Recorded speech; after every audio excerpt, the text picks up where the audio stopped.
So welcome back everyone to this Australian Compassion Council series of webinars on compassion in a time of pandemic. Before we start, I'd like to acknowledge the Indigenous lands on which I am situated, the Wadawurrung lands, and pay respect to elders past, present and emerging. And because Reconciliation Week finishes tomorrow in Australia, I would like to add to my acknowledgement by drawing on the wonderful idea of Wesley Enoch, the director of the Sydney Festival, who in one of his recent festivals created a space for people to come into and imagine what Australia would have looked like the day before Captain Cook arrived.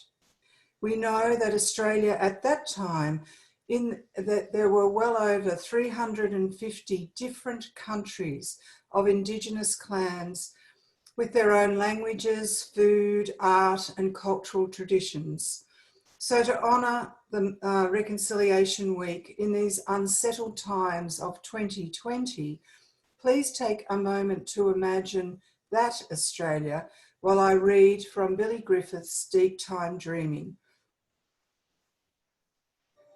To dream of deep time is to seek to understand the human history through the vagaries of time.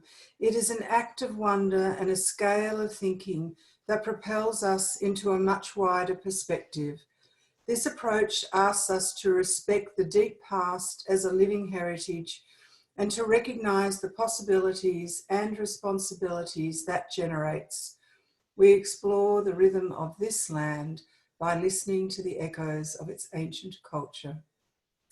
So my name is Lynne Reader. I'm the National Chair of the Australian Compassion Council, and I welcome you to these forums, which have been exploring compassion in a number of areas. We started with social inclusion, Hugh Mackay, then with landscape design and Jenny Donovan, the ethics of leadership by Mark Crosweller, last week with the wonderful Lior in music, this week on creativity with Louise Tegart.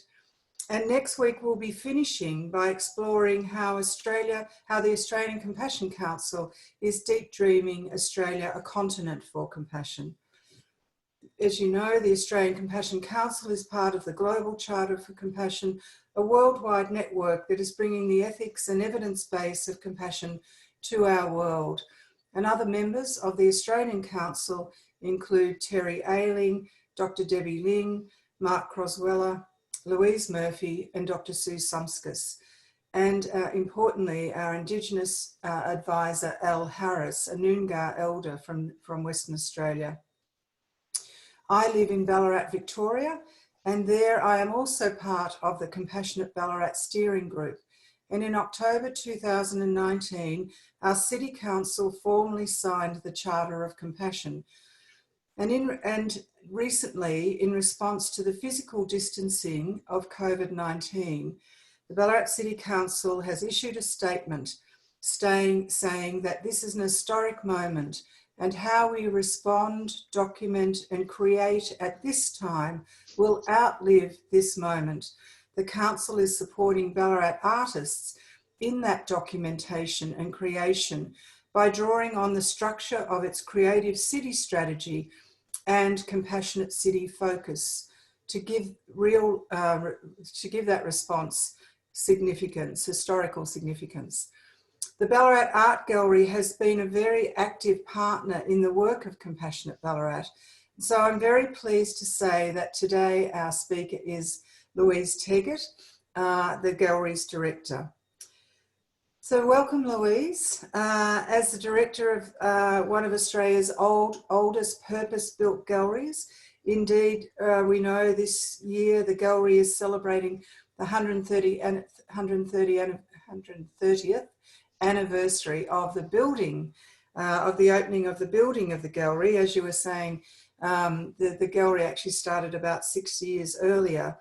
But with that long history, I'm very interested in your reflection on the changing roles art galleries play in social cohesion within their communities. What are your thoughts on the ways in which galleries support our social connections? Thanks, Lynne. So firstly, I'd like to acknowledge the traditional owners of the land on which the gallery stands, the Wathaurong people of the Kulin Nation, and pay my respects to their elders past, present and emerging. And thanks to Compassionate Ballarat for the invitation to participate today. And I suppose straight up I should say I'm not an expert in this area by any means, but it is kind of arts and wellness is an interest of mine. And so probably what a lot of I'll talk about today is really from my own experience rather than global trends. So a lot of my past work has really been about increasing and diversifying audiences through programs and audience engagement. And I've worked a lot in regional galleries, particularly in Victoria. And I think one of the things that really attracts me to working in regional galleries is that immediacy of knowing your audience. So you know who they are. This gallery was always somewhere that I thought I would love to work. It's got an extraordinary collection, which is really one of sort of the top 5 collections of Australian art. And I suppose for people's reference, Ballarat's a city of about 110,000 people, about an hour out of Melbourne, and we're the oldest and largest regional gallery in Australia. So I started at the gallery exactly 2 years ago this week. It's been a really intense and exhausting time because we've been making a huge number of changes. And I'll be honest, not everybody likes the changes that we're making. But I suppose I have to kind of counter that small number of critical voices against, you know, the thousands of people who are now coming to the gallery, some who'd never been into a gallery before. And, you know, the changes are not just my doing. I was hired by the council really with a mandate for change to, you know, ensure that the gallery's really embedded in the local community, that we're thriving and that we're encouraging cultural tourism, and also, as you mentioned, the creative city strategy, that we're really implementing that. So I suppose we've made it our mission to open the gallery up, and we've recently adopted a new strategic plan that puts audiences at the heart of everything that we do. So a number of years ago, I was really fortunate to attend a talk by Neil McGregor, who was the ex-director of the British Museum and the National Gallery in London. And one of the things that he talked about has always really stuck with me. So he talked about when he took on the role of the director at the British Museum, and at that time it had failing attendances, it had really bad press about the Elgin marbles, their sponsorship with Shell, and so that job was really kind of regarded as a bit of a poisoned chalice. But in this talk that he gave, he talked about how he turned that museum around by going back to the founding myth or the founding principle of the museum, which in their case was about being a museum of the world. So when I came to Ballarat and had to think about a vision for the gallery, this talk that Neil McGregor had given really came up in my mind and really resonated with me. And I suppose doing some reading about the history of the gallery, I found out what our founding principle was. And so we've returned to that, which our founder, James Oddie, came up with 135 years ago, which is not for self, but for all. And for me, when I read that, I thought that is such a 21st century view on audiences and galleries. So the gallery, I suppose, came out of that English 19th century tradition of people like John Ruskin and William Morris, which was sort of the spirit that art can change people's lives and can make, you know, the common man's life better. So I suppose we were kind of set up as a place of social connection. It's really in our DNA, and it's just, you know, along the way, perhaps we became a place of social connection for some, but not for all. So when I think about some of those people who have been critical, they're the people, and I've got to say there's only a very small number, and it's, you know, it's your brain's natural tendency to focus on those rather than the huge number of compliments. But the critics have been people who want this gallery to be exclusive and elitist, and I think that's definitely the wrong vision for a public institution, and I think it's the wrong vision for Ballarat as a place too. So, you know, for us to thrive, and I think for any gallery or museum, you've got to be relevant and meaningful to, you know, people from diverse backgrounds. We've got a lot of work to do in audience research. We don't really know much about our audiences. So we're just about to embark on a huge project, which will be fantastic, and that's going to be critical to our future programming and marketing. We do have, you know, we get about between 220 and 250,000 people through each year. We've got an association of members of about 2,000 people. We've got about 150 volunteers. So I'm sure they could all really speak to the you know, the positive effects of the gallery in creating social connections. And we have about 11,000 school children through each year too. So I think, you know, more broadly in the industry over the last 15 years, that the biggest change has really been this move to being audience focused and being accessible. You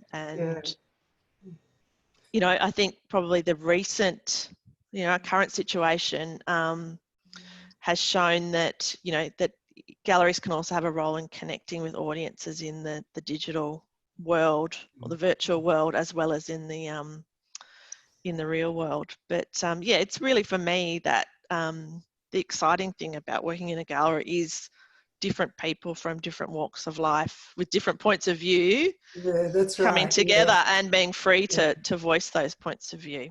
Yeah, very important. And as you say, going back to that history, it's honouring and recognising, you know, that not for self but for all. It's a wonderful starting point for a regional for any gallery wanting to engage a broader audience and bring them in. And I think arts to have that accessibility, very important. And I know for those of us who love to wander, who, you know, already are engaged in galleries and just love to wander, we know that works of art themselves can be tools of compassion. And because through their metaphors and imagery, paintings and drawings and sculpture, indeed all forms of art, help us to see and experience the emotions of those depicted in those artworks.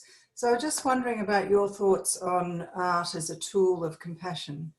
Yeah, so I mentioned our new strategic plan, and part of that was thinking about what is our purpose. So our purpose is to be the heart of our creative city, a place for Ballarat to look beyond everyday life, to be inspired and engaged by art. So I think the key thing there is about looking beyond everyday life to that ability to think beyond yourself, to connect with another person's point of view.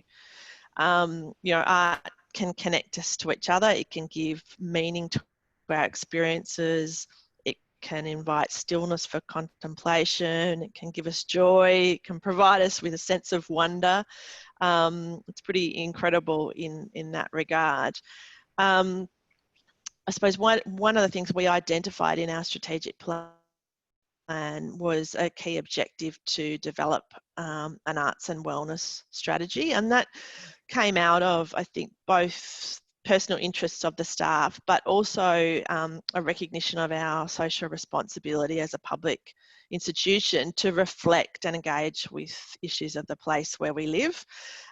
As you would know, I mean, Ballarat's a place that has quite a lot of social problems, from drug use to obesity, suicide, and a history of institutional abuse. So it sort of has, I suppose, going back to our founding principle, it made sense for us to perhaps focus on arts and wellness, we can't tackle all those problems, but this idea of arts and wellness and mental health is something that we feel we can really find a space for ourselves. And so we're just really starting out on that. And, you know, the general audiences are anxious as well. I mean, there's been some interesting research that's come out of the States, which found that the most common motivation for people to visit cultural institutions in America was to decrease stress. So, you know, what's our role in that kind of sphere? So we've implemented a number of new initiatives. So we're working with Smiling Mind on an upcoming project with schools, but I think the most interesting is an upcoming exhibition which will be on here next year, which is called Out of the Darkness, which is a collection of artworks which have been commissioned from contemporary artists by abuse survivor Rob House in response to the Royal Commission into Institutional Responses to Child Sexual Abuse. So there's been a number of organisations in Ballarat, including the City of Ballarat and Ballarat Health Services, who've come together to form a group called Continuous Voices.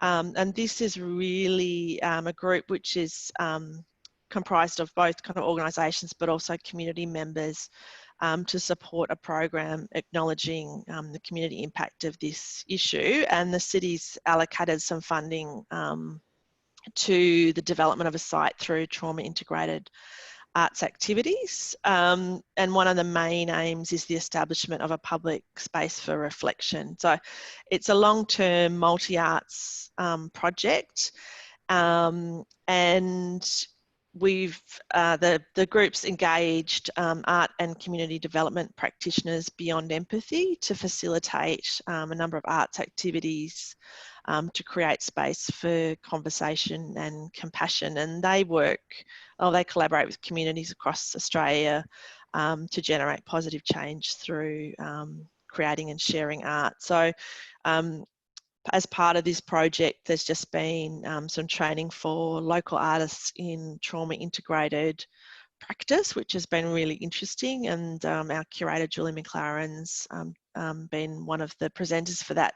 So, you know, I think this is a really critical project for this city, and I think a new and exciting way of working for the gallery, for us to be much more engaged in local issues and to work collaboratively and you know, to be in that space of using art as a tool for compassion. So it's, yeah, pretty exciting. Yes, that's right. Yes, Compassionate Ballarat's involved with that as well, and it is wonderful to see what it looks like when it's grounded. You know, it's a lot of people who find galleries a bit esoterical. I think this project is such an on-the-ground example of how art can reach out and support, you know, people, you know, a big community-wide trauma healing. I think that's a really exciting part of this project. It is that citywide trauma healing. So as I mentioned, Ballarat City Council formally signed the charter last year, and at the time Compassionate Ballarat held a week of events to recognise that signing. And the gallery's contribution, the gallery took part, and the contribution by you and your staff were the development of art and empathy tours, and your team designed that's your team designed and created. So they were very well received, and most of them were booked out.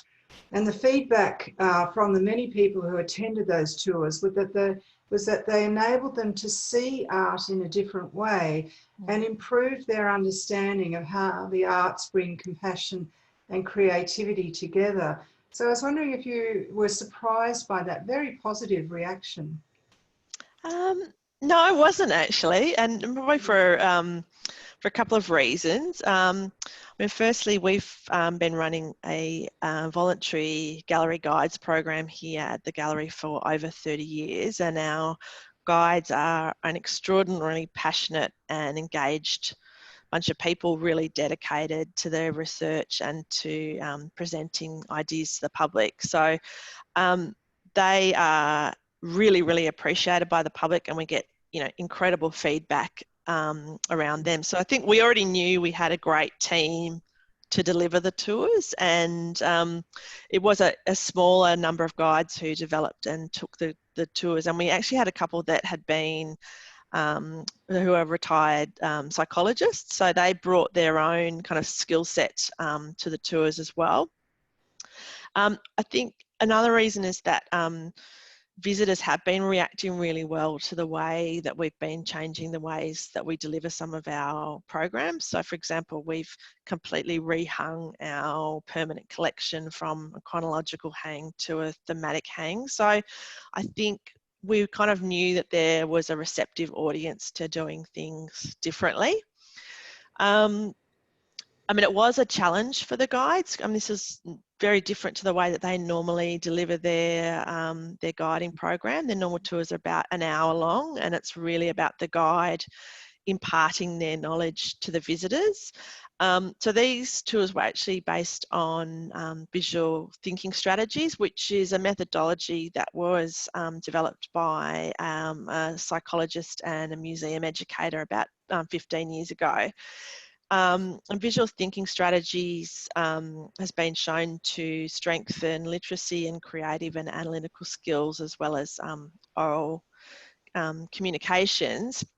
And it uses sort of facilitated discussion rather than somebody just talking.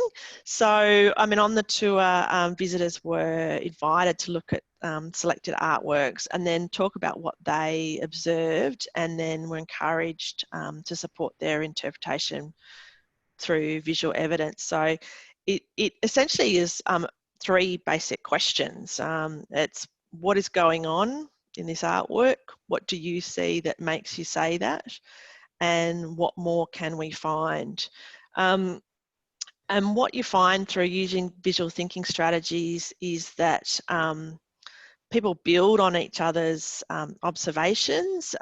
It gives an opportunity for people who tend to be quiet in groups to actually have a voice.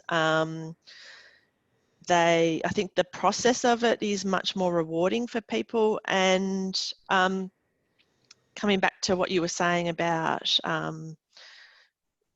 it kind of offers a good kind of low threshold opportunity for people to participate. So, and I think, one of the interesting things about visual thinking strategies is that you can actually, once you know how to do it, you can actually apply it to a whole lot of different kinds of learning. So I think, the tours are something that we will continue.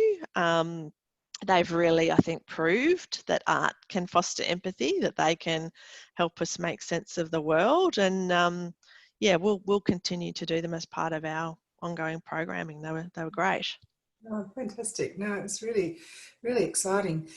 And so following on from that, we're really interested in your thoughts on how creativity more generally might be able to support us in creating a better COVID world, post-COVID world, where opportunities for people to use their imaginations for their and others' well-being are accessible. And I know we've been speaking with Peter about the work that's happening in social and green scripts, prescriptions, where doctors actually write out formal prescriptions for people to visit galleries as part of a healing process. I was interested in your thoughts on that, Louise. Yeah, I mean, I think you mentioned earlier a bit about what the city of Ballarat's been doing, and they've, within sort of 24 hours of this whole situation erupting, they came up with a campaign which is Be Kind, which has now gone all over Australia and has been kind of adopted by a whole lot of other councils. But the city also quickly turned its attention to the arts and the creative community, and this was kind of immediately evident that this sector is going to be the first to be affected through loss of employment, through the fragile kind of gig economy. So out of that came Be Kind, Be Creative, which is kind of part entertainment, part economic stimulus, part documentary of what's happening. And it was led by our Creative City coordinator, Tara Poole, and her team have come up with 10 projects to document the experience of Ballarat while investing in the local creative economy. And so they've come up with a number of really interesting projects. They've done a podcast called Once Upon a Lockdown, Stories of a City in Isolation. They've done a television show. I think they're actually, City of Ballarat is the first council in the world to do a kids television show. So that was about allowing children to process their fears and concerns. They've done a virtual choir, a music festival. One of the projects that the gallery's been working with the arts and culture team on is a series of commissions where we've commissioned artists in different mediums to collaborate virtually, and then we'll be showing their work in an exhibition later this year. And the results have just been absolutely extraordinary, and I think a really incredible example of what can happen when creativity is encouraged, but you've got a capacity to be nimble. And I think often some cultural institutions find it hard to be nimble, but also I think that overriding sense of compassion. So I think some of these projects will continue beyond the current situation. I mean, the state of the arts in Australia is pretty dire at the moment. Politically and financially. But at a grassroots level, people are probably more engaged with the arts than they have been in a long time, and everybody's at home reading books, making things, watching films, having conversations. So, how do we use some of the lessons that we've learnt during this period about slowing down, being creative, to address some of the, the social issues around poor work-life balance or time pressure, things like that. So, I think above all, the thing that the world can kind of learn from artists and creative industries is resilience. I mean, artists keep creating despite, funding cuts, job loss, closure of venues, lack of political interest. They keep going. So I think that's for me is probably the one thing that, we can all learn from artists. Yeah. Oh, there's some fantastic examples. Just wonderful. So, Louise, that half hour's gone really quickly, but I'm just finishing all these interviews with a question to the speakers about what their enduring image of this lockdown time has been. And as a member of the arts community, as you were just saying, that has been particularly hard hit at this time, I was just interested in your enduring image and what that will be for you. I think it's probably the image that I'm faced with every day. So all of my staff are working from home, but I'm coming into the gallery every day because we've still got contractors coming in. We've got an old building that has leaks and things like that. So I mean, every day I see an empty gallery. It's been a huge privilege for me to spend time alone with a number of works and to get to know them in a different way. But I think that that image of the empty gallery, I think, directly links into what we've been talking about, that galleries are social spaces and they are places of connection. So, we have a responsibility as a storehouse, if you like, to manage and preserve our collection. But our work is just as much about people as about that. So, the gallery kind of feels like it's just sleeping. It's waiting for the visitors to come back, because, the works really have no meaning without somebody looking at them and engaging with them. So, yeah, for me, I suppose it's been a realisation that, serving the community and having an impact on people is as important as a role for us as collecting artworks. So the gallery being that kind of place that enables deep connections with art is really critical. So I suppose that's, for me, has been the thing that I'm seeing every day. Well, that's a really poignant image to have, isn't it? You know, of artworks not being looked at, and yeah. Well, we're all very much looking forward to coming back and being engaged with the gallery again. And thank you so much, Louise, for your thoughts today. They've been just wonderful and really looking at the art and creativity in this time of coronavirus, and a really important connection between creativity and compassion. So thank you so much. And next week, I'll tell people that it will be the last webinar in this series.